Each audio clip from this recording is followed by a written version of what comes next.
예, 너무 감사합니다. 요즘에 너무나 이 코로나 때문에 모든 사람들이 우울하다고 해요. 이 코로나 블루라고 하죠. 그래서 오늘 제가 주제를 이렇게 한번 정해 보았습니다. 우리 김병수 교수님이 쓰신 사모님 우울증이라는 책이 있습니다. 이 정신과 의사이신데요. 이분이 쓰신 이 책은 대부분의 남편들이 다들 성공했고 남들이 부러워하는 삶을 사는 중년 여성들에 대한 이야기입니다. 남편이 막상 편안하게 여행 갔다 와 해놓고 갔다 오면 불만이에요. 그리고 사실 알고 보면 친정 덕분에 사업에 성공해놓고 부인에게 뭐라고 얘기합니까? 당신 남편 잘 만나서 호강하는 줄 알아. 이 남편들의 말 때문에 사모님들의 마음이 병이 생긴 거예요. 당신은 뭐가 그렇게 우울한 거야? 당신처럼 편한 사람이 이 세상에 어디 있어? 여러분, 이 가까운 남편으로부터 이해받지 못하는 그 마음에 병든 그 여인들의 이야기가 바로 사모님 우울증이에요. 아이들도 잘 컸고 남편도 뒷바라지 잘 해가지고 이제 성공을 했습니다.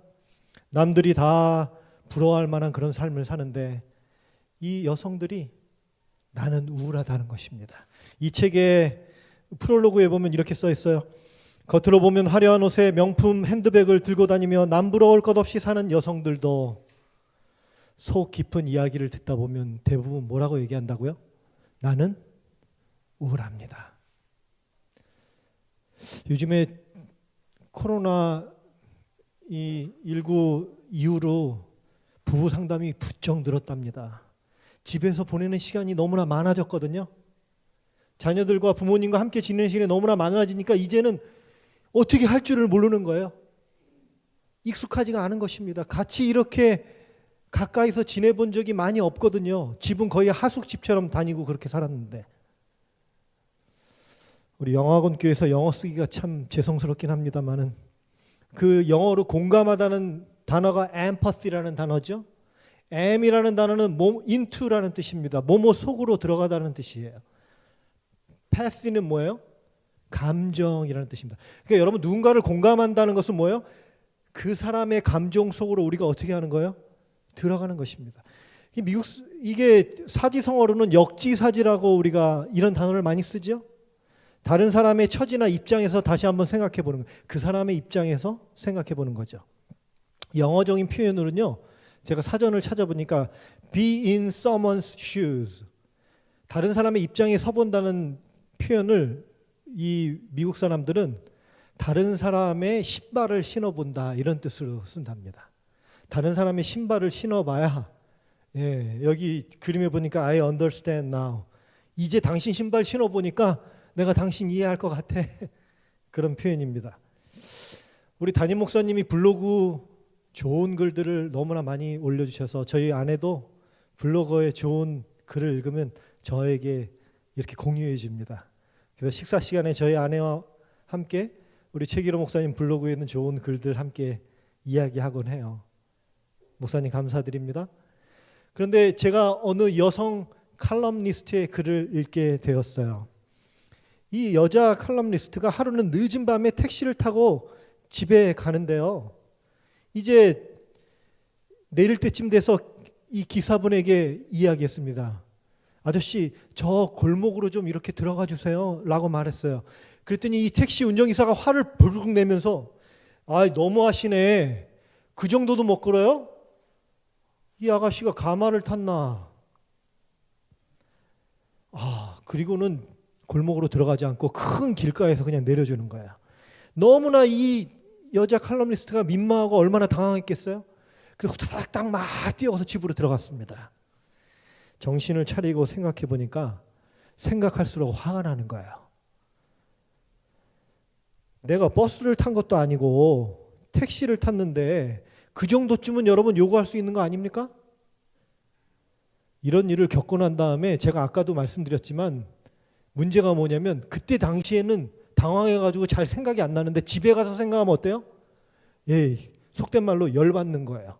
생각하면 생각할수록 억울한 거예요. 내가 이렇게 얘기할 때 꼭 이렇게 좀 싸붙일 걸. 내가 그분 이렇게 얘기할 때 좀 이렇게 혼내줄 걸. 이 여자분이요, 분이 나가지고 밤새 잠이 안 오는 거야. 그리고 침대에 누워가지고 잠이 안 오니까 어떻게 해요? 이 휴대폰을 들고 스마트폰을 들고 이렇게 뒤적뒤적 하다가 이 페이스북에서요, 미국에 있는 오하이오주의 젊은 부부의 이야기를 그 트위터에서 읽게 되었습니다. 이게 이 젊은 부부가요, 결혼 10주년을 맞이해서 이제 식당에 가서 이제 셀레브레이션을 하는 거예요. 기념 축하 파티를 하는 것입니다. 그런데 여러분, 그 식당에 사람들이 얼마나 많은지, 그리고 거기에 웨이터와 웨이트레스들이 얼마나 불친절한지 몰라요. 주문을 해놓고 한 20분쯤 지나니까 물 한 잔 갖다 주고, 그 다음에 주문을 하면 한 40분 지나서 접시 하나 나오고, 시킨 음식 하나 나오고, 그 다음에 띄엄띄엄. 그날 결혼 10주년 파티하러 그 레스토랑에 갔다가 이 젊은 부부가 완전히 기분이 망가진 거예요. 야, 이렇게 한참이 지나야. 근데 여러분, 미국은 팁 주는 문화잖아요. 이렇게 불친절하고. 근데 이 미국 사람들은 음식값의 15% 정도, 잘하면 기분 좋을 때는, 서비스가 좋으면 20% 정도 팁을 얹어서 계산할 때 줍니다. 그런데 이렇게 불친절하고 오래 기다려가지고 겨우겨우 밥 먹었을 때는, 이런 게 미국 분들은 1센트 놓고 간대. 1센트. 한국 돈으로 1원. 그게 어떤 메시지가 담겨 있어요? 당신들 나를 이렇게 무례하게 대했으니까 한번 맛을 한번 보시오. 그리고 한국 돈으로 1원, 1센트 놓고 이렇게 간다는 거예요. 그런데 여러분, 이 젊은 부부가 이렇게 불친절한 식당에서 음식을 먹었는데 몇 불이 나왔냐면, 여기 영수증 있죠? 66불 65센트가 나왔습니다. 그런데 여러분, 이분들이 팁을 얼마를 줬는지 아세요? 예, 팁을 100불을 줬습니다. 근데 우리 화면이 접촉이 좀 잘 안 됐나요? 예, 고맙습니다. 예, 66불 65센트 음식을 먹었는데 100불을 주면서 그 웨이터에게 이 계산서에다 이렇게 적었습니다. We've both been in your shoes. 우리 둘 다 모두 당신의 입장에 서본 적이 있습니다. 이 젊은 부부가 결혼하기 전에 둘 다 웨이터와 웨이트레스 경험이 있는 거예요. 근데 본인들이 식사할 때 보니까, 식사하는데 그 얼마나 손님들이 많았는지 웨이터 한 분당 12테이블에서 14테이블을 서빙을 하고 있는 거예요. 그러니까 얼마나 이분들이 힘들겠습니까? 이 젊은 부부가 그 웨이터와 웨이트레스의 마음을 어떻게 해요? 공감을 하다 보니까 그분들이 안쓰럽게 생각이 든 거예요. 그런데 여러분, 그 상대방의 지금 신발을 신어보기 전에는 그 사람의 마음을 이해할 수 있어요, 없어요? 없는 거죠. 아유, 이 식당은 왜 이렇게 불친절해? 왜 이렇게 서비스가 안 좋아? 이 젊은 여자 칼럼니스트가 이 젊은 오하이오주의 부부의 이 사건 기사를 읽은 거예요. 그리고 난 다음에 얼마 전에 그 택시 운전기사 때문에 기분이 굉장히 나빴잖아요. 그 다음에 이 기사를 읽고 이 칼럼니스트가 마지막으로 칼럼을 이렇게 마무리합니다.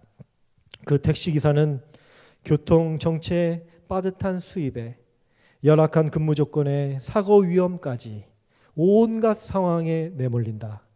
짜증나는 순간이 왜 없었겠는가? 방금 전에도 그랬으리라.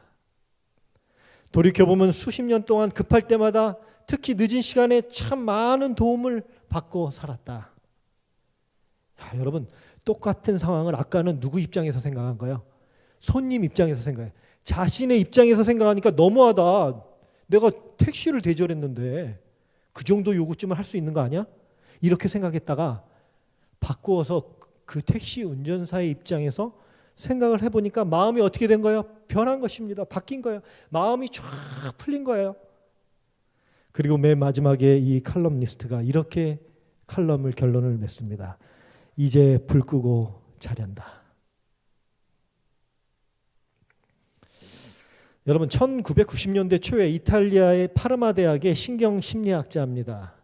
지아코모 리촐라티. 이름이 좀 어려운데 이 교수님이요, 뭘 연구했냐면 거울 뉴런이라는 것을 연구했습니다. 그게 영어로 미러 뉴런이에요. 유료는 신경세포를 얘기하죠. 그런데 이분이 짧은 꼬리 원숭이를 가지고 그 뇌에다가 전극을 심고 이 실험을 한 것입니다. 그런데 이 원숭이가요, 그 바나나를 먹을 때, 원숭이가 음식을 먹을 때 그 뇌 신경세포가 어떻게 반응하는지를 먼저 관찰을 하고요. 그 다음에 원숭이가 본인이 바나나를 직접 먹지를 않고요. 다른 사람이 바나나를 들고 먹는 모습을 원숭이에게 보여줬습니다. 그리고 뇌세포가 어떻게 활동하는지를 관찰을 했어요. 그랬더니 재미있게도 원숭이가 바나나를 먹을 때 그 뇌세포가 활성화되는 그 모습과 다른 사람이 바나나를 먹고 있는 모습을 볼 때 똑같이 뇌가 어떻게 되고 있다. 지금 반응하는 모습이 똑같다는 거예요. 그래서 이것을 거울 뉴런이라고 이름을 붙였습니다. 여러분, 그 제가 사진을 보여드렸는데 이 레몬을 먹고 있는 아이들의 표정 어때요? 벌써 우리 여집사님들은 벌써 이렇게 인상을 쓰시면서 시큼한 표정을. 그래서 여러분, 이 거울 뉴런이 저와 여러분들의 뇌세포 속에도 있습니다. 하나님께서 거울 뉴런을 우리의 신경세포 속에 창조하셨어요. 그래서 다른 사람들이 슬퍼하는 모습을 보면 우리의 뇌세포 거울 뉴런도 어떻게 될까요? 활성화가 되고 있는 것입니다. 어떤 사람이 기쁘고, 우리 축구 선수가 골을 딱 넣으면 갑자기 거울 뉴런이 활성화돼서 소파에서 일어나서 어떻게 해요? 환호를 하게 돼요. 우리 여성분들이 드라마를 보면서 남자 여자가 서로 포옹하고 키스하고 사랑을 나눌 때 카타르시스를 느낀다고 하는데, 그게 바로 우리의 뇌 속의 거울 뉴런이 작동하고 있는 거예요. 똑같이 허깅하고 사랑의 모습을 볼 때 똑같이 나도 어떤 느낌이 드는 거예요? 지금 사랑받고 있다는 느낌을 갖게 되는 것입니다. 그래서 우리 아까 그분의 제자 마르코 야코본이라는 교수님이 쓴 책이 Mirroring People이라는 책입니다. 한국말로도 번역되어 있어요. 보거나 듣는 것을 통해서 타인의 감정이나 행위를 공감할 수 있는 능력이 무슨 작용 때문이다? 거울 뉴런 작용 때문이다. 미러 뉴런. 저와 여러분에게도 지금 이게 있어요. 여러분, 성경에 보시면 예수님께서 나사로가 병이 들어서 목숨을 잃었을 때 그와 함께 울고 있는 그 사람들에게 예수님이 나타나셨습니다. 그리고 예수께서 그가 우는 것과 또 함께한 유대인들이 우는 것을 보시고 심령에 비통히 여기시고 불쌍히 여기사 예수님께서 뭘 흘리시더라? 눈물을 흘리시더라. 지금 예수님의 거울 뉴런이 지금 어떻게 하고 있는 거예요? 작동하고 있는 것입니다. 그 불쌍한 사람들을 보면서 긍휼의 마음이 어떻게 돼요? 생기기 시작하는 거예요.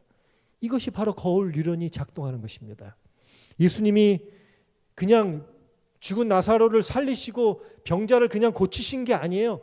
예수님께서 그 치유 행위를 하시기 이전에 불쌍히 여기사 그들을 긍휼히 여기사 불쌍한 마음이 어떻게 작동이 되는, 그분의 거울 뉴런이 작동이 되는 것입니다.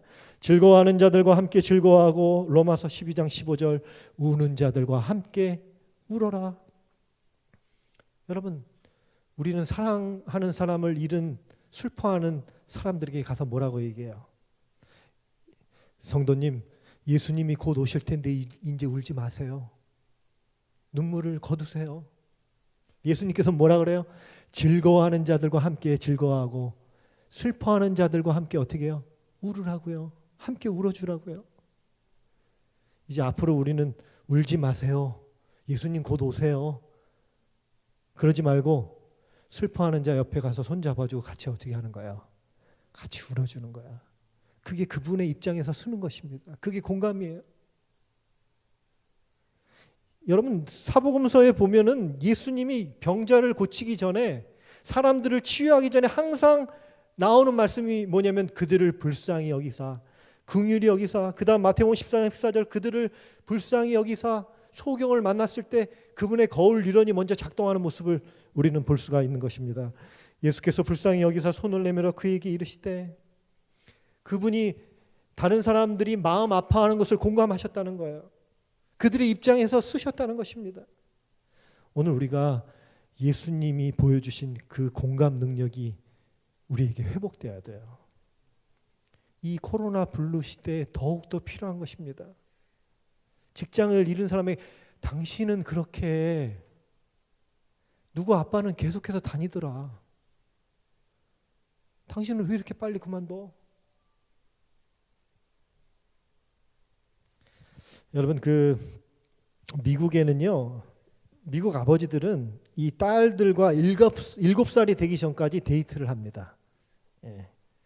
데디 더럴 데이트. 그래서 여러분 딸이 가장 먼저 만나는 남자가 누구예요? 아버지. 그래서 이 딸은 아버지의 데이트를 통해서 뭘 배우냐면 어떤 남자와 사귀어야 되는지를 배우는 거예요. 그리고 아버지가 이 딸에게 너의 가치가 어느 정도인지를 가르쳐 주는 거예요. 너는 이런 남자를 만나라. 그래서 이 어린 시절에 미국 아빠들은 딸들의 자존감을 키워주기 위해서 이 딸과 데이트를 굉장히 많이 합니다. 미국의 잘생긴 아버지가 양복을 입고요. 이 조그만 딸 아이는 아빠와 데이트하기 위하여 예쁜 드레스를 차려입고 이제 데이트를 나갑니다. 이 딸이 첫 번째 남자와 데이트하는 날이에요. 아버지가 이제 턱시도를 입고 딸은 드레스를 입고 아빠가 차를 그냥 깨끗하게 세차해 놓습니다. 어떤 아빠들은 그 집의 문, 이 가라지로부터 차 있는 데까지 이 빨간 카페트를 쫙 깔아요. 그래가지고 쫙 오라고 손 딱 잡고 차로 가가지고 세차한 차 문을 쫙 열어줍니다. 그러면 딸이 쫙 타죠. 그런데 여러분 이 아버지가 이 딸을 데리고 어디 갔냐면 스테이크 하우스에 갔어요. 스테이크 하우스. 그래서 스테이크 하우스에서 100불짜리 스테이크를 시켜줬습니다. 야, 별로 표정이 이렇게 감이 안 오시나 본데. 여러분 우리 100불짜리 그냥 레스토랑 가서 카드 긁으시니까 감이 안 오시는 것 같은데 여러분 스테이크 하나에 12만 원짜리를 시켜준 거예요. 야, 대단한 거죠. 그런데 여러분 이제 남자와 첫 번째 데이트하는 거야 이 딸이. 아버지가 100불짜리 스테이크를 시켜주고 야, 여러분 이 딸이 얼마나 긴장하고 이 데이트 첫 데이트를 기다렸겠습니까? 영어로 얘기하면 exciting한 거예요. 근데 갑자기 스테이크가 와서 나이프를 들고 이 스테이크를 탁 가르는데 갑자기 너무 긴장하고 떨린 나머지 이 스테이크가 쫙 미끄러져서 바닥에 떨어졌습니다. 그러면서 이 아이가 너무나 속상해서 울기 시작합니다. 막 소리를 내서 울기 시작해요. 자, 우리 대한민국 아버지들이시여, 이럴 때 어떻게 하시겠습니까? 예? 우리 대한민국 아버지들, 우리 여성분들 처음 선볼 때 기억나시죠? 우리 어르신들 짜장면집에 가가지고 짜장면을 시켜 먹는데 첫 데이트에 짜장면을 먹다가 예쁜 옷에 흘려버렸어요. 야, 이 딸이 100불짜리 스테이크가 쫙 접시에서 미끄러져서 테이블에서 바닥에 딱 떨어졌습니다. 막 울기 시작해요. 장로님 어떻게 하면 좋겠어요? 어떻게 하면 좋겠습니까? 예, 다시 시켜준다.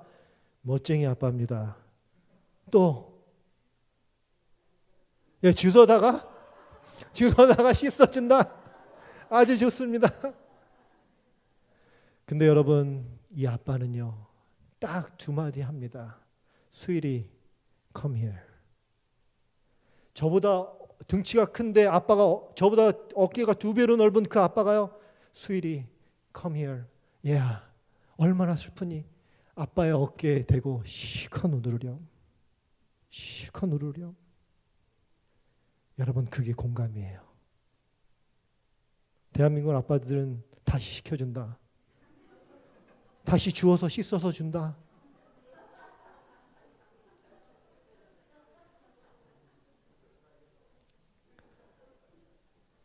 오늘 대한민국 남자들이 우리 여성들이 많이 계신데 대한민국 남자들 너무나 불쌍합니다. 우리 대한민국 남자들은요. 저도 대한민국 남자니까 솔직하게 고백할게요. 어린 시절부터 우리는 거울 유전이 활성화되는 것을 억제해 왔습니다. 남자 자식은 태어나서 울면 안 돼. 3번 외에는 눈물을 보이면 안 된다면서요. 그래서 우리 여성들이 남자들과 결혼하면 아주 자주 쓰는 표현이면 당신은 바늘로 찔려도 뭐 한 방울 안 나와? 피 한 방울 안 나와. 그게 대한민국 남성이에요. 이거는 여러분 사단의 걸작품이에요. 거울 유전이 활성화되는 것을 막아놨습니다. 하나님께서 창조하신 그 아름다운 신경세포를 말이에요. 아까 김병수 교수님이 또 쓴 책이 있어요. 흔들리지 않고 피어나는 마음은 없다. 이 사회에서 살아남아 성공한 사람에게 풍부한 감성과 공감 능력을 온전하게 작동되기를 기대하는 것은 부질없는 희망일지도 모른다. 저는 솔직하게 고백하는데 어린 시절부터 아버지에게 사랑한다는 말을 들어본 적이 없어요. 그런 얘기를 들어본 적이 없으니 할 수가 있겠습니까? 우리 어르신들, 남성들이 대부분 그래요. 아버지로부터 포옹을 받아본 적이 없어요. 제가 소원이 뭐냐면 아버지에게 포옹을 받고 싶은 거예요. 그래서 제가 미국에 갔다 와서 아버지에게 편지를 썼습니다. 아버지, 저는 아버지를 사랑해요. 제가 그 사랑한다는 말을 들어본 적이 없어요, 아버지에게. 물론 다른 방식으로 표현을 했지만. 우리 대한민국 남성들이 사랑해요라고 표현을 잘 못하는 이유가 이런 말을 많이 못 들어봤어요, 우리가. 그리고 허깅, 아버지의 따뜻한 터치를 받아본 적이 없습니다. 저는 아버지에게 터치를 받아본 기억이 2번뿐이 없어요. 한 대 얻어 맞을 때 터치하셨고, 그 다음에 목욕탕에서 떼밀 때 그냥 계속 터치. 그거 외에는 제가, 우리 여성들이셔, 남성들 긍휼히 여기셔야 돼요. 네? 우리는 그렇게 교육받아 왔습니다. 이게 잘못된 사단의 교육이었어요. 거울 유련이 하나님께서 창조하신 아름다운 뇌세포예요. 이것을 활성화시키고 회복시키는 놀라운 역사가 우리에게 일어나야 합니다. 뭐 말씀을 들어도 그런가 보다. 아까 쓴뿌리 제가 말씀드렸죠. 은혜 못 받는 이유가 그것 때문이에요. 깨끗한 마음을 갖고 있는 사람은 목사님이 어떤 말씀을 하시든지 아멘. 나를 위한 말씀이지. 나를 위한 말씀이라고 생각되는 분은 그 다음 안식일에 감사원금 더 많이 내시면 되잖아요. 근데 왜 전화했고 목사님 이거 저 들으라고 하신 말씀입니까? 전혀 다른 시각입니다. 그렇죠? 하나님께서 나에게 주신 말씀이라고 생각하시면 더 감사하고 더 헌금을 많이 드리고 하나님께 더 헌신하는 게 맞지 않겠습니까? 왜 목사님께 전화해서 목사님 누구 들으라고 하신 말씀입니까? 이게 상처가 치유가 안 돼서 그래요. 오늘 남자들이 집에 가서 우리 여성들이시여 아이고 오늘 허리가 그러면 여성들 어떻게 반응하셔야 돼요? 공감해야 되잖아요. 그러면 온 몸이 아픈 것처럼 뛰어서 여보 어디 아프다고? 이렇게 나와야 돼. 근데 여성들 어떻게 나와요?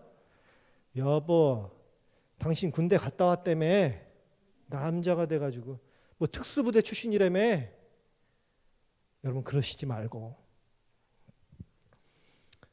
우리 홀로 교회 나오시고 신앙하시는 여집사님들 계시죠? 우리 집에 가시면 남편들 좀 잘 해주세요. 예. 혹시 믿지 않는 남편들 술 마시고 이러면 우리 신앙 신실하신 여집사님들 술 못 먹게 하느냐고 집에서 막 이렇게 규제하시는데 이거 조금 조심스러운 말씀이지만 우리가 좀 시각을 좀 바꿔야 될 것 같아요. 우리의 믿지 않는 남편들이 밖에 나가서 술 드시는 것보다 사실 집안에서 술 드시는 게 낫지 않아요? 네? 밖에 나가서 술 드시면 왜 그런 줄 아세요? 집에 들어오면 우리 신앙하는 여집사님이 맨날 술 먹지 마라 뭐 하지 마라 계속 공감을 못 해주는데 밖에 나가서 술 마시면 옆에 앉아있는 여성분이 얼마나 공감을 잘해주는지 몰라. 오빠 나이스, 오빠 너무 멋져, 매너가. 공감을 너무 잘해주니까 자꾸 밖에 나가서 마시는 거예요. 이왕이면 집에서 드시는 게 실수도 안 하시고 낫지 않겠어요? 술 드시고 들어오면 콩나물에다가 북엇국도 좀 쫙 끓여주시고 아침에 꿀물도 좀 쫙 타드리고. 예. 야, 당신 왜 이렇게 변했어? 예? 그럼 그때 한마디 하시는 거예요. 우리 목사님이 남편에게 잘하래요. 그러면 계속 교회 나가게 해주는 거죠. 왜 이렇게 목사님이 그런 말씀을 하셨을까? 제가 목사님 얘기를 잘 들어보니까 당신 얼마 못 살 것 같은데 귀양 사는 날 동안이라도 잘해줘야겠다는 마음이 들어서 당신 먹고 싶은 거 뭐야 실컷 해줄게. 남편이 지나가다 그런 얘기하면 안 듣는 것 같죠? 예, 어느 순간인가 부인의 그 말을 내가 얼마 못 산다고? 그럼 어떻게 해야지? 이제 고민하기 시작합니다. 우리 남성들이시여 우리 여성들에게도 우리가 정말 잘해줘야 돼요, 그죠? 예. 명절 때 뭐 좀 시댁 식구들 욕 좀 하면 어때요? 그죠? 예. 옛날 말이 있잖아요. 예. 우리 시어머니 욕 많이 하면 시어머니가 어떻게 된다? 예, 오래 사신다. 저희 어머니가 일찍 돌아가신 게 저희 아내가 어머니 욕을 너무 안 해가지고 저는 들어줄 수 있는데 우리 어머니 욕한다고 어머니가 뭐 이상해집니까? 전혀 그렇지 않아요. 여러분 그 송호근 교수님 서울대 사회학자신데요. 그분이 쓴 책이 그들은 소리내 울지 않는다. 이게 베이비 부모들, 베이비붐 시대에 태어나신 분들의 이야기예요. 정말 요즘에 청년들 취업 문제가 굉장히 심각하잖아요. 그런데 지금 중년 남성들도 얼마나 고통스럽고 막막하고 힘든 시간을 보내고 있는지 모릅니다. 예.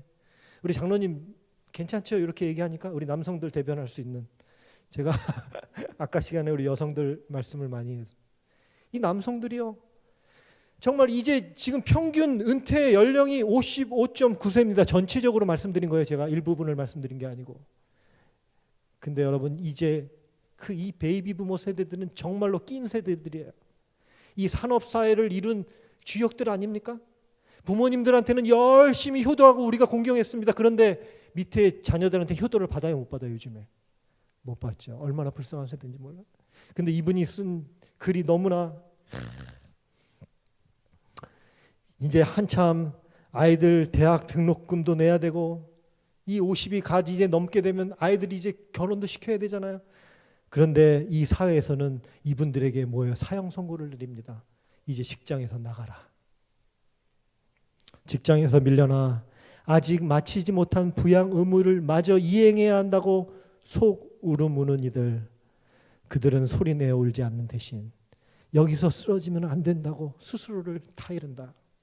아직은 아니다. 우리 가족들을 위해서 10년은 더 버텨야 된다.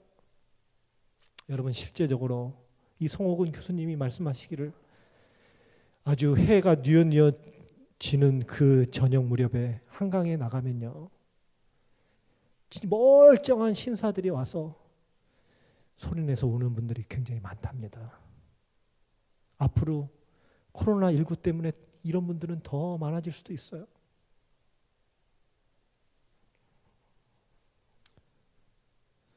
여러분 이 그림 보이세요? 여러분 우리의 자녀들 우리가 공감해 줘야 돼요.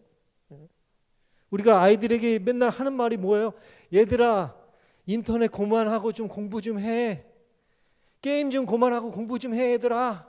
그러면 여러분 대한민국의 어떤 아이들이 이 말을 듣고 기쁜 마음으로 감사합니다 이런 얘기할 아이들이 있습니까? 우리 아이들이 정말 불쌍한 아이들이에요. 옛날에 옛날에 저희는 놀이가 얼마나 많았어요. 여러분 그렇지 않아요? 밖에 나가면 산천지가 다 먹을 것들이에요. 뭐 산딸기, 오디, 꽃사과 다 먹을 것들이에요. 맨날 뛰어놀면서 그냥 모든 바깥에 있는 것들이 다 놀잇감이에요. 그래요? 놀잇감에 자치기 무슨 돌로도 놀아. 망까기. 아무것도 없어도 놀아. 막대기 하나 가지고 땅만 있으면 놀아. 금 쫙 긋고 무슨 오징어 퍼 십자가 이상 이런 거. 놀이가 필요 없어. 그렇게 온 천지가 놀이. 근데 요즘 애들은 어때요? 야, 놀 수가 없어요. 저는 대한민국 아이들 너무나 불쌍하다고 생각합니다. 이 아이들이 저는 그래서 제일 넓은 데가 교회 아닙니까? 야, 여기는 참 좋아요. 교회 미끄럼 타기도 얼마나 좋아요. 그래 교회에서 그냥 뛰어놀아라. 얼마나 장애물 넘기 좋아요. 이게 야, 장애물 넘기 좋고 제가 교인들에게 부탁했습니다. 애들이 예배 드리면 예배 끝나면 그냥 장애물도 뛰어넘고 미끄럼도 타게 좀 해주세요. 미국 아이들은 집안에 수영장도 있고 놀이터도 있고 다 있어요. 그러니까 집 안에서 있어도 모든 게 다 해결됩니다. 근데 한국 아이들은 어떻게 할 수가 없어요. 지금 코로나 때문에 어디 나가지도 못하게 하죠. 이제 마스크 쓰고 막 말도 못하게 하죠. 이 아이들이 게임 외에는 뭐 할 게 있겠냐 지금. 여태까지 우리의 인풋이 뭐야? 얘들아 게임 그만해라. 근데 아웃풋이 좋았어요 안 좋았어요? 안 좋았잖아요. 그럼 이제 우리의 전략을 바꿔야죠. 애들이 게임할 때 주스랑 간식을 갖다가 아이들한테 갖다 주세요. 얘들아, 게임하는데 얼마나 힘드니? 음료수 좀 먹고 잠깐 쉬었다 게임하렴. 예? 우리가 좀 제가 어제도 얘기하면 안 되겠군요. 그래서 여러분, 얘들아 잠깐 쉬었다가 음료수 한 잔 먹고 국민 체조 좀 하고 해. 게임 하는데도 얼마나 체력이 중요하니?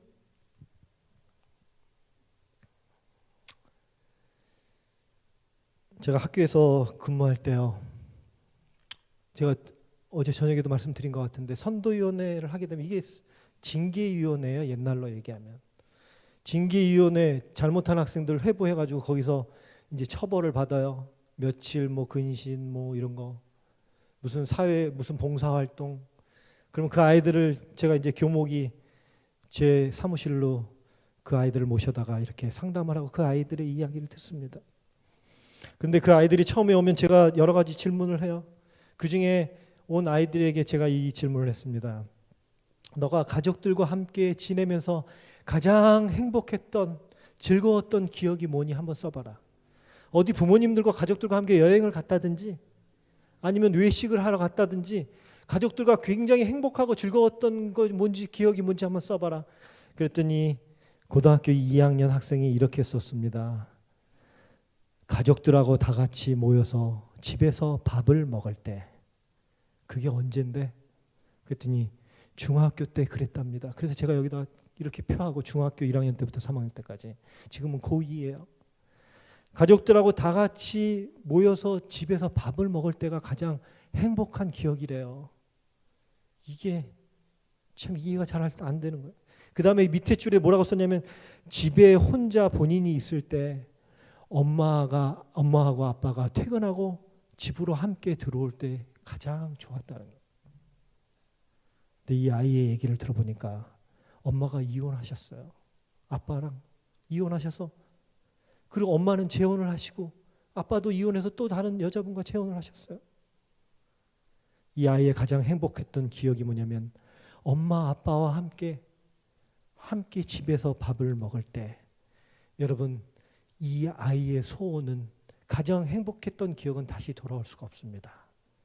엄마 아빠가 이혼을 해서 각자 재혼을 하고 다른 분들과 살고 있기 때문에 그렇습니다. 제가 이 아이를 만난 다음에 혼자 다이어리에다 이렇게 썼어요. 내가 누리고 있는 이 흔한 일상이 누군가에게는 간절한 소원이지만 이루어질 수 없는 소원일 수 있다. 이 아이는 더 이상 그 소원을 이룰 수가 없습니다. 정말 슬픈 아이예요. 또 다른 아이를 상담했는데 제가 두 번째 이런 질문을 했어요. 부모님이나 가족들과 안 좋았던 슬픈 기억이 있으면 써라. 안 좋았던 기억이 뭐냐 그랬더니 이 아이가 이렇게 썼습니다. 제가 손찌검을 잘못해서 중3 때 심사원이라고 했는데 이게 소년원이랍니다. 안양에 있는 소년원. 안양에 있는 소년원에 들어가서 3주 동안 엄마를 못 보고 수갑 차고 가는 날 엄마가 나를 보시고 우셨다는 거예요. 이 아이가 소년원에 들어가서 수갑 차고 들어가는 모습을 엄마가 봤다는 거예요. 그때가 가장 이 아이에게 슬펐다는 것입니다. 엄마의 눈에서 눈물을 흘리게 한 거, 무슨 모습 때문에? 자기가 수갑을 차고 안양에 있는 교도소로 들어가는 뒷모습을 엄마가 보고 슬피 우신 그 모습이 너무나 슬펐다는 것입니다. 3주 뒤에 제가 온다는 것은 뭐냐면 면회하러 온 거예요. 밧줄을 메고 수갑 차고 처음 모습을 그 엄마가 봤을 때, 그때가 이 아이가 가장 슬펐던 기억이라고 썼습니다. 이 아이들이 선도위원회 회부돼서 문제하라고 지금 학교에서 처벌을 받은 아이들이에요. 제가 이 아이들을 상담한 다음에 혼자 다이어리에다 이렇게 썼습니다. 이 아이들은 특별히 슬픈 아이들이구나. 문제가 있는 아이가 아니고 사연이 있는 아이다. 문제라고 생각되는 아이들이 있으면 많이 아픈 아이들이구나 라고 생각해야 되겠다. 여러분, 이것이 거울 유런이 활성화되는 것입니다. 공감 능력이 회복되는 거예요. 제가 시는 잘 안 좋아하는데 문학소년이 아니라 제가 정말 좋아하는 시가 한 편 있습니다. 그래서 여러분들 이게 정현종 시인의 섬이라는 시예요. 제가 학교에서 근무할 때 제 사무실에다 이 시를 붙여놨습니다. 제 문 앞에도 붙여놨어요. 사람이 온다는 건 시는 어마어마한 일이다. 그는 그의 과거와 현재 그리고 그의 미래와 함께 오기 때문이다. 여러분 지금 우리가 대하고 있는 이 사람은요, 그냥 사람이 아니에요. 지금 이분이 현재의 모습이 있기까지는 이분의 과거가 있었습니다. 이분의 과거의 여러 가지 모습이 지금 현재 이분의 모습을 만들었어요. 그리고 오늘 그 어느 순간인가, 오늘 저와 여러분의 짧은 한 시간의 만남을 통해서 이분의 미래가 어떻게 바뀔지 모르는 거예요. 오늘 교회에 오는 젊은 어린이들, 학생들, 청년들이요, 오늘 이 교회에 와서 여러분들 한 시간 만나고 우리 목사님 설교 한 번 듣고 이 아이가 어떻게 미래가 전개될지 모릅니다. 하나님께서 이 아이의 미래를 어떻게 계획하시고 터닝 시키실지 몰라요. 변화시키실지 모릅니다. 한 사람의 일생이 오는 거예요. 여러분 우리가 사람을 대할 때 이런 생각으로 대해야 될 거예요. 그냥 한 분의 장로님이 아니고요, 한 분의 집사님이 아니에요. 이분의 이 모습을 그냥 보시면 안 돼요. 이분 뒤에 수많은 과거가 히스토리가 있습니다. 그리고 오늘 한 번의 우리의 만남을 통해서 하나님께서 이분의 미래를 어떻게 인도하실지 우리가 모르는 것입니다. 한 사람의 일생이 오기 때문이다. 부서지기 쉬운, 그래서 부서지기도 했을 마음이 오는 것이다. 그 갈피를 아마 바람은 더듬어 볼 수 있을 마음. 여러분 이 바람은 성경에서 성령 하나님 상징하는 거 아시죠? 내 마음이 그런 바람을 흉내낸다면 필경, 환대가 될 것이다.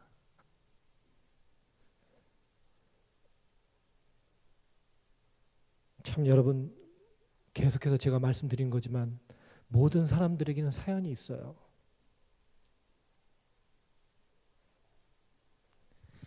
우리 드라마에서 얼마 전에 패러디 한 건데요, 어느 날 서울의 한 빌딩에서 여러 사람이 엘리베이터를 탔습니다. 부장님 정도 보이는 나이 지긋하신 분이 30대로 보이는 젊은 사원에게 이렇게 얘기해요. 야 김대리, 너 배가 그게 뭐냐? 너 총각이 그렇게 배가 많이 나와가지고 장가 가겠어?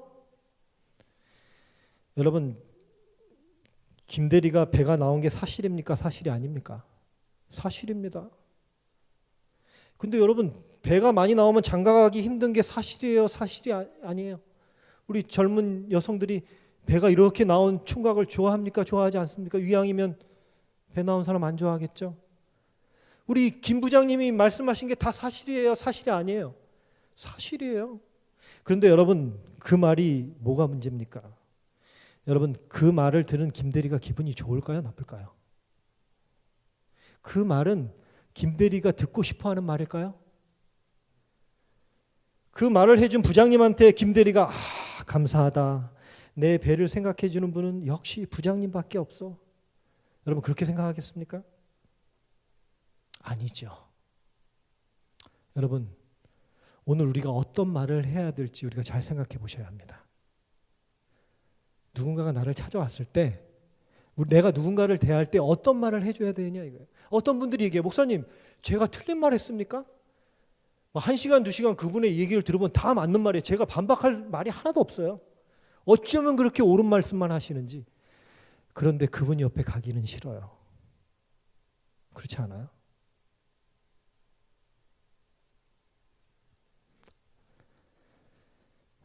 여러분 오늘 우리가 해야 되는 말은 옳은 말이 아니고요, 그 사람을 공감해 주는 말입니다. 그 사람이 다시 듣고 싶은 말 있잖아요. 그 사람이 그 말을 들으면 내 편이 되어줄 수 있는 그런 말 있잖아요.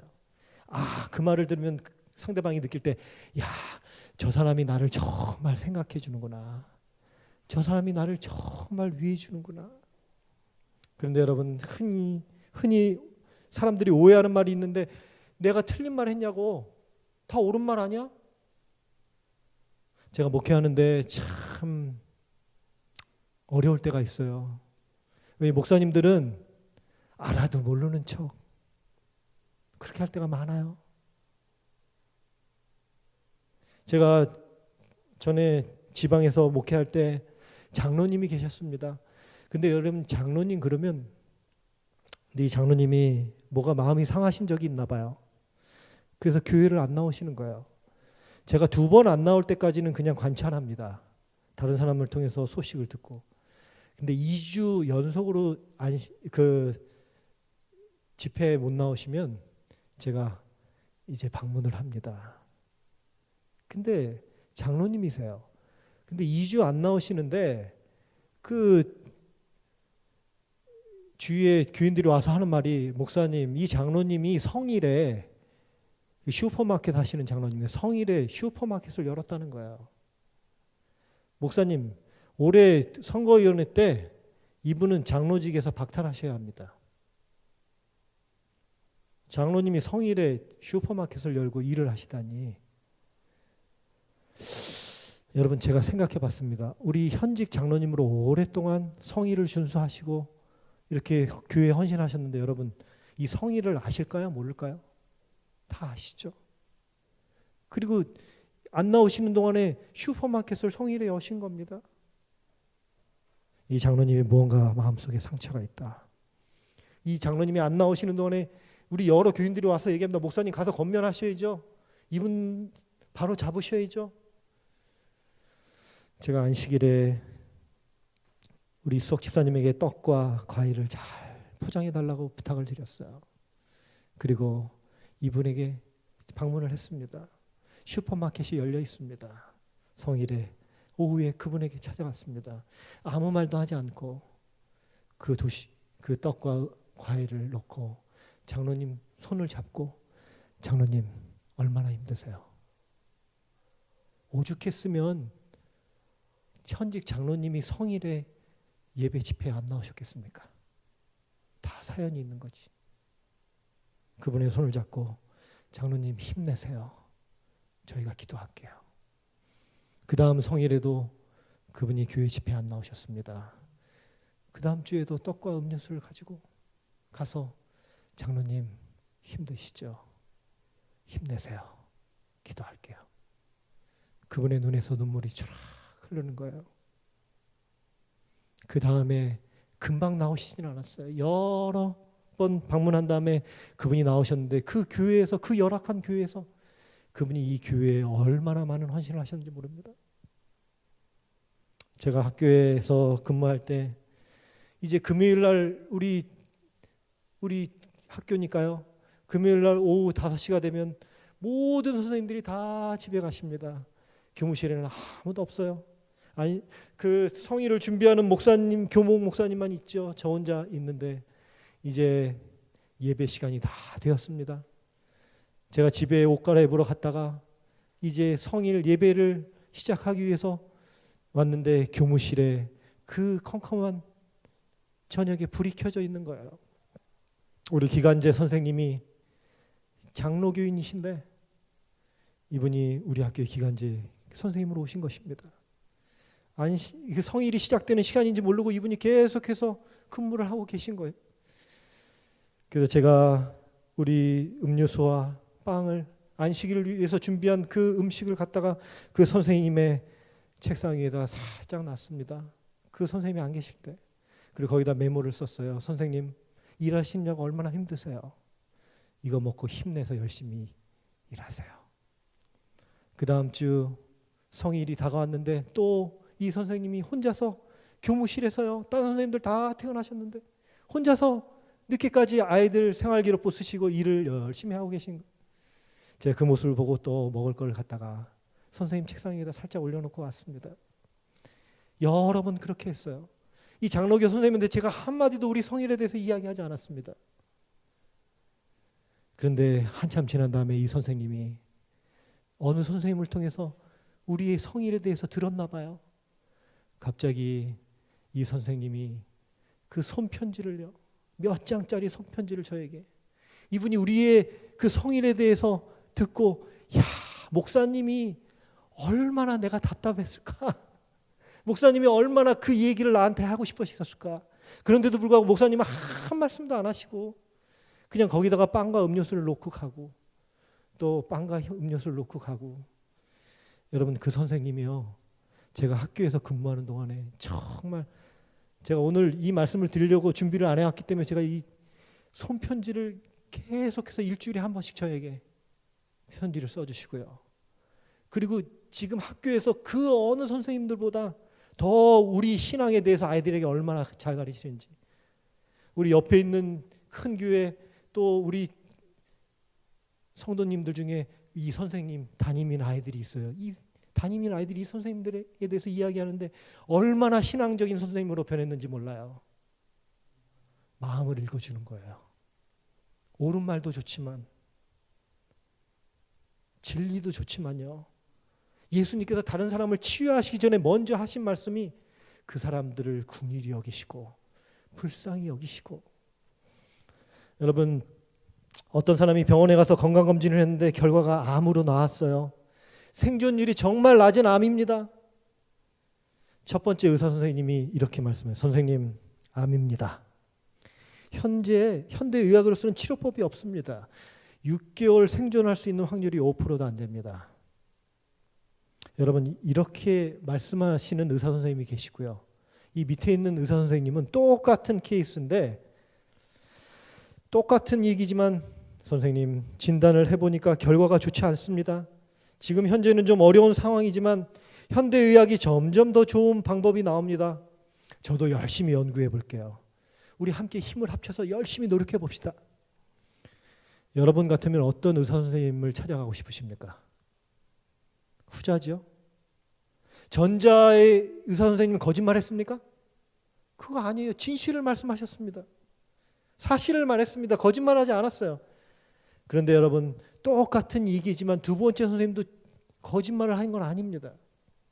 그런데 우리가 듣고 싶은 얘기는 어떤 얘기입니까? 여러분, 우리가 다른 사람과 대화를 나눌 때 뭐를 우리가 이야기해야 되는지 오늘 좀 생각을 했으면 좋겠습니다. 집에 아이들이 시험 본 다음에 시험 성적이 결과가 나왔어요. 이 결과가 너무 안 좋습니다. 엄마, 아빠, 오늘은 정말 성적이 안 좋아요. 그러면 그 옆에서 하는 말이 있죠.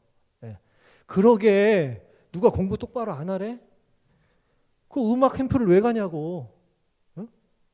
그 영성 캠프를 2박 3일이나 가가지고 시험 공부 못하니까 이 결과 나오는 게 뻔한 거 아니야? 그건 당연한 거야. 얘야, 당연한 거야. 여러분, 이렇게 이야기해서 변할 사람 하나도 없어요.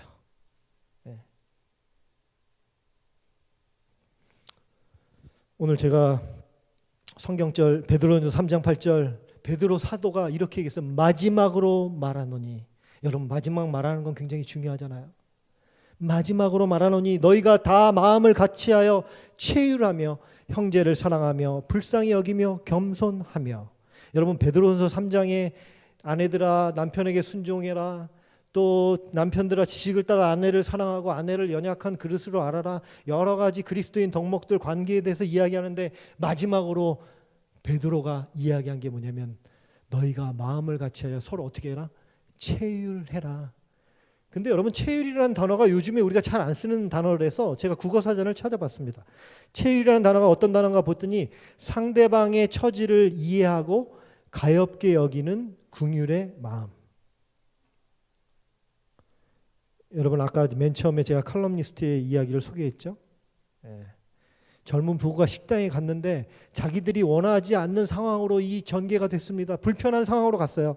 그런데 그가 웨이터와 웨이트레스의 상황을 이해하고 음식값보다 더 많은 100불이라는 큰 돈으로 팁을 주는 이 마음의 도량, 마음의 여유, 이것은 체휼의 마음입니다. 그런데 중요한 건 뭐냐면 저와 여러분이 이 체휼의 마음이 있느냐 하는 거예요. 오늘 우리에게 희망이 있는 말씀이 있습니다. 히브리서 4장 15절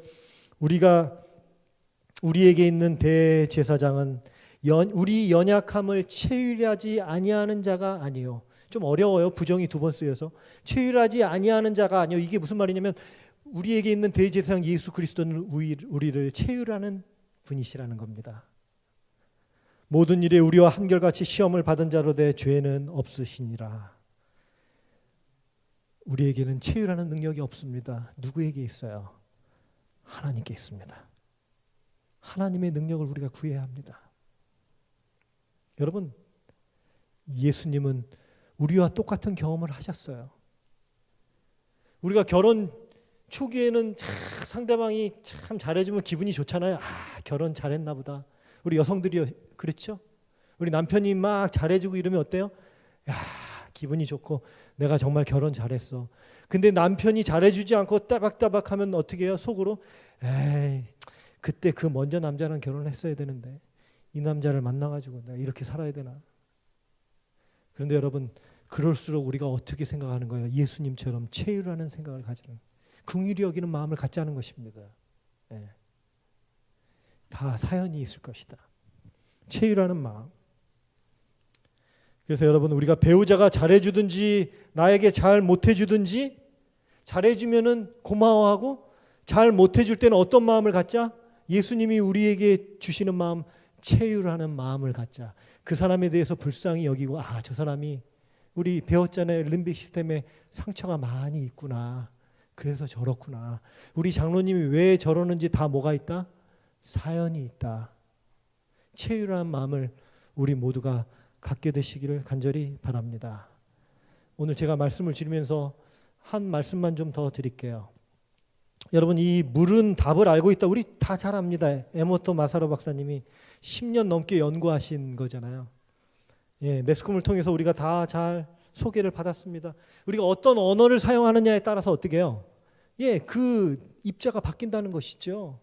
우리가 MBC에서 보면은 그 밥에다가 우리가 사랑해요, 감사해요 이런 얘기하면 이 밥 알이 변하지 않는데, 거기다 나쁘고 부정적이고 욕하는 말을 하면 곰팡이가 어떻게 해요? 시꺼멓게 끼는 거 우리는 다 뉴스를 또 시사 프로그램을 통해서 봤습니다. 여러분, 이 물도 마찬가지예요. 이 에모토 마사로 박사님이 이 물 결정체 분자 구조에 대해서 연구하셨는데, 오늘 이 물이 있는데 제가 이 물에 대해 이렇게 기도한다고 생각해 봅시다. 하나님, 오늘 이렇게 아름다운 교회에 와서 정말 이렇게 좋은 분들을 만나서 함께 말씀을 나눌 수 있게 해주셔서 감사합니다. 그렇게 기도하면 이 물의 입자가 변한다는 거예요. 뭘로 변한다? 육각수로 변한다. 육각수로. 우리 물에 대해서 전공하신 분들이 여기 많이 계신데, 제가 참 여러분들 책에서 우리가 다 읽어봐서 압니다. 그런데 여러분, 만약에 제가 여기 이런 마음을 품지 않고 여기에 저주하고 부정하는 그런 말, 나쁜 말들을 하면 육각수로 변했던 이 물의 분자 구조가 어떻게 된다는 거예요? 흐트러지고 다 변한다는 것입니다. 그런데 여러분, 오늘 저녁에 집에 가셔서 우리 아내와 함께 주무시기 전에 손을 꼭 잡으시고 함께 기도하는 거예요. 여보, 당신이 정말 우리 가정에서 우리 가족 구성원들을 위해서 봉사해줘서 너무나 고마워요. 그리고 둘이 주무시기 전에 손을 잡고 기도한 하나님, 이렇게 아름다운 아내, 이렇게 헌신적인 남편을 주셔서 정말로 감사합니다. 그러면 여러분, 우리 아내의 몸속에 물이 몇 프로예요, 장로님? 70% 이상 된다 그러잖아요. 그러면 아내의 몸속에 있는 물이 뭘로 변한다? 육각수로 변한다. 육각수로. 그러면 아내가 그 다음날 아침에 일어나서 온 몸속에 70% 이상이 다 육각수로 변했잖아요.